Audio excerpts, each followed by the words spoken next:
হচ্ছে 2025 ডিসেম্বর থেকেই গ্র্যাজুয়ালি বাড়ছিল এবং সাথে পজিটিভ ল্যাব টেস্ট করে যে পজিটিভ সেটার আক্রান্ত সেটার রিপোর্টে আমরা দেখতে পাচ্ছি অনেক বেশি পজিটিভ পেয়ে যাচ্ছে।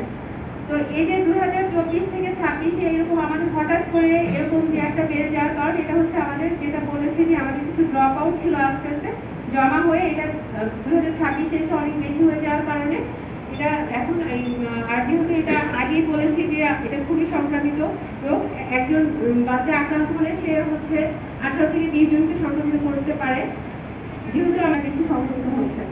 এই স্লাইডে এটাই বুঝতে পেরেছেন।